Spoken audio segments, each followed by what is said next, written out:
Hey guys, this is part 2. We're just going to take a look at the Divine Feminine now. So if you missed part 1, go back and find part 1, which is the energy update on the Divine Masculine and Feminine.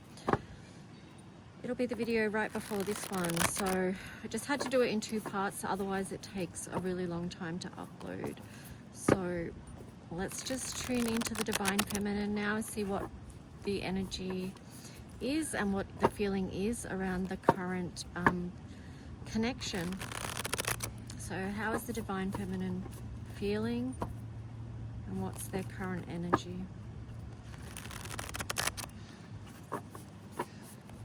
If you would like your own reading, your own love reading, or guidance on anything, just reach out. You can see how in the description below.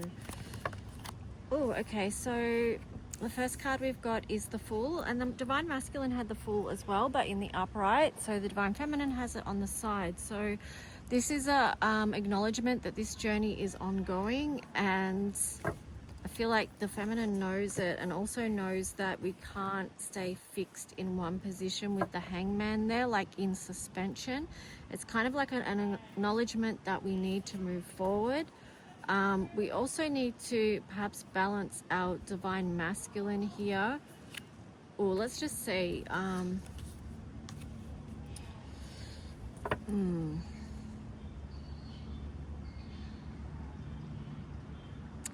what it is, right? I feel like what this is we have to let go. The Divine Feminine has to let go. I don't know why I'm saying we. I do have a Divine Feminine, of course, but this is that energy of the Divine Feminine, right?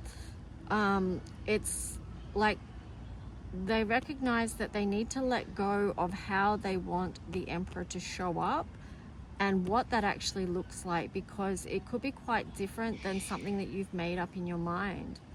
So it's like the Divine Feminine here, or some of you may be holding on to something too tightly, which needs to be released. And we saw that at the start of the other video, the first video of this, with the push and pull, or the, what was it, holding on or withholding energy, which is the push-pull dynamic that can happen between counterparts and these type of connections. So it may take a lot of strength for you to do that, and be gentle on yourself in the process, but it is a process of letting go. Yeah, okay, so interesting. Let's just see. I'll get you some Hidden Hearts cards as well. Yeah, because what I'm getting is you need to perhaps take a new journey or shift, because you may have been too fixed on how you want your Emperor to show up, what that looks like. You may have had in mind something in particular that you wanted them to offer you, and it may not be going to look like that. So, you know, you might need to, I don't know, shift your perspective, take a different path, even perhaps on the path you've been going, so that you can let go. So what do you need to do so that you can let go? Release attachment, because that's the attachment is what is also blocking energy. So let's see what is for the Divine Feminine to know in this situation. What is the Divine Feminine's bridging energy? I can see there's a tarot card in here. What is it? Oh, the Five of Swords. Yeah, you need to come out of mental stress about this situation. Oh, there's more tarot cards in here. Okay, that's from before. Yeah, because you could be blocking it. Like, so the masculine, after doing their work, got the Ace of Cups and the Two of Cups upright, but you're getting it in reverse, and it could be because you're blocking your own way by holding on to things too tightly. Oh, so more, hang on. All right, let's just see what the tarot, not the tarot, the Hidden Hearts are. Okay, so yeah, here it is. Like, here it is, commitment and perspective. Okay, so commitment is marriage, promises, fidelity. And then, so the Divine Feminine is wanting a level of commitment. But here it's like what I said, you may need to change your perspective on how you feel like the Emperor is going to show up, how you feel like the Divine Masculine is going to show up. Because as we saw from part 1, they are working through so much right now, and they do want freedom in many ways in their life. I feel based on because what they've actually been through, not just, yeah, I mean, and that's a huge thing, like not just in their own life, but overall what's happened to the masculine here on this earth over time, generations. You know, they're healing so much, like I said in part 1, just as the feminine is as well. So if you shift your perspective with the Hangman, shift your perspective so that you're not stuck in one spot. You could be reaching happiness. You're better off in a clearer headspace because you release this expectation or this notion of what a commitment actually looks like. And it could be that it's not traditional as much because we are shifting out of old ways. And so moving into new times, how we show up in relationships is going to be a lot different than traditional commitments, because we're changing how we live on in every single aspect.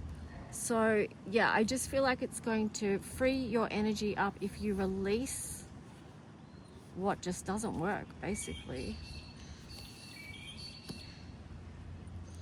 Just getting the words moving out of fixed energy or fixed expectations. Wow, you've got silence there as well.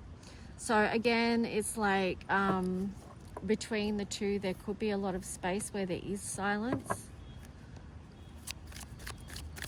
But for you, I also feel like this for you, the silence is about tuning in so that you can get a higher guidance as well. All right, yeah, see, because you've got intuition there. That card's not supposed to be there. I just haven't sorted the cards out properly from part 1. But yeah, intuition, heart song, telepathy, and inner knowing. So when it comes down to it, you know, divine feminine, you know, because your intuition is very strong. Okay, so trust your intuition, trust your heart song, because these type of connections not everyone can understand, especially if they haven't been in one and don't get it. And it's a lot of navigating your way around this to feel into what it actually is. And there is in the silence as well, with this frozen no words stone wall in the 3D, which can often come from the masculine energy.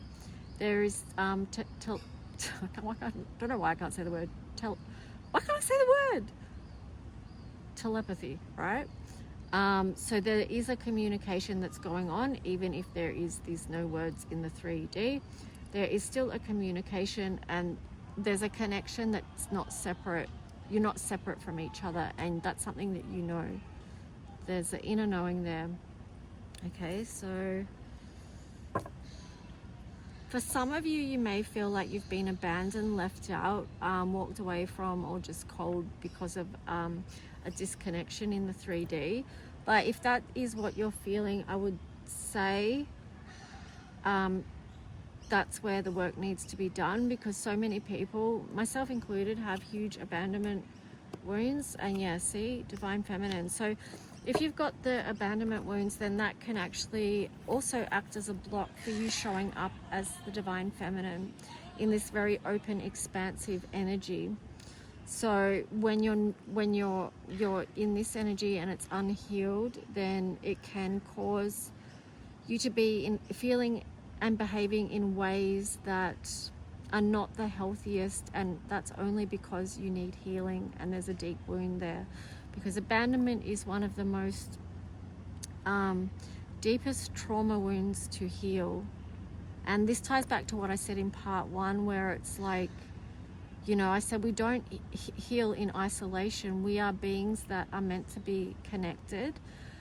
And yeah, so, you know, that's the damaging part of abandonment as a child or a baby, or whenever it happens, it causes very deep wounds that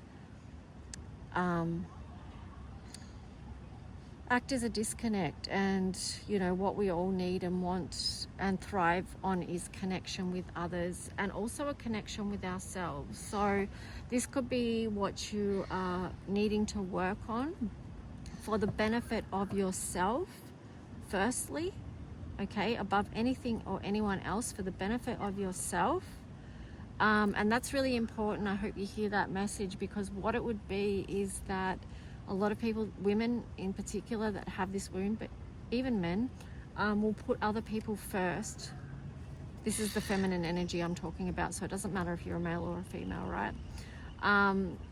It will be that, you know, you could go into people pleasing tendencies, or put other people's needs before your own, because that's what you've learned. Okay, so, but yeah, so that's maybe paramount for some of you, and you know, you can heal these wounds. You can. You can move towards secure attachment.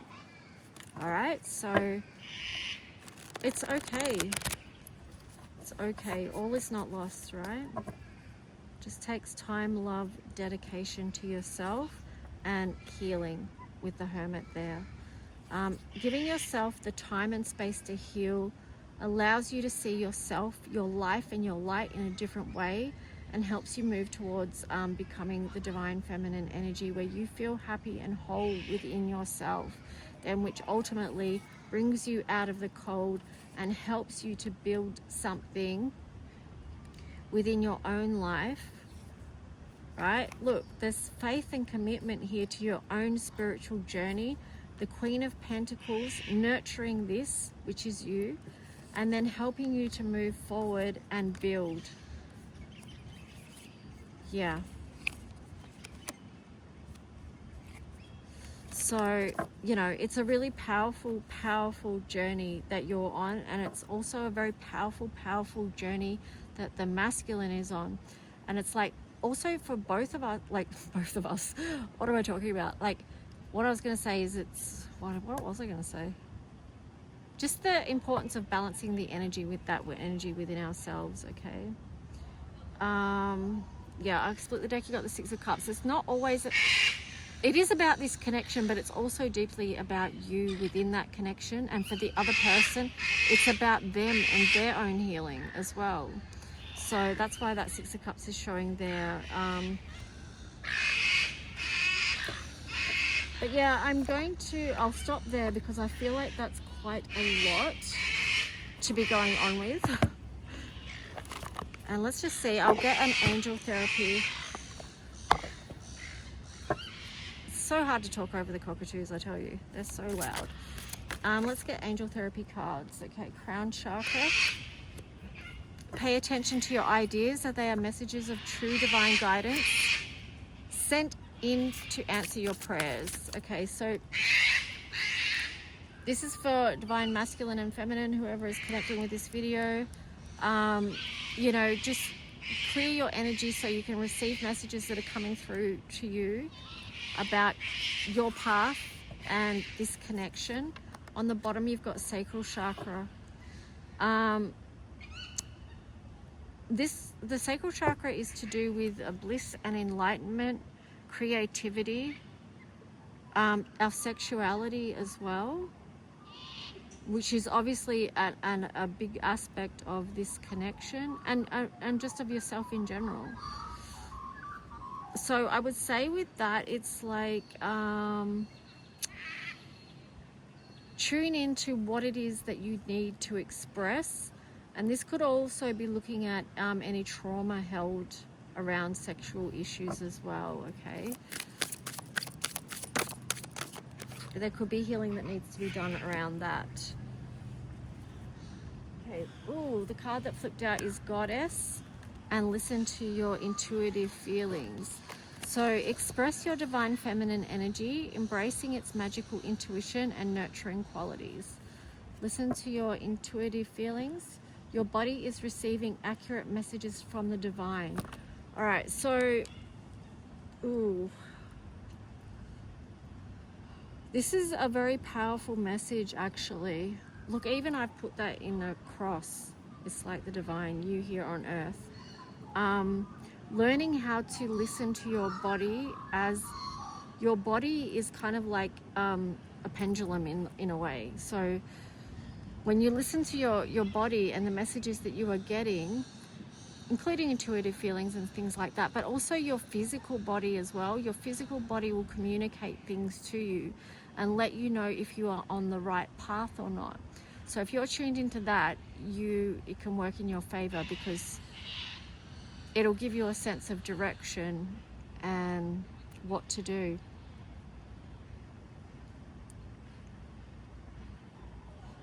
With the Divine Feminine here and embracing its magical, it's about intuition. There's something very strong here about intuition and about you learning and leaning into trusting that. So anyway, guys, I'm going to leave that here, and I hope you found this reading helpful in some way.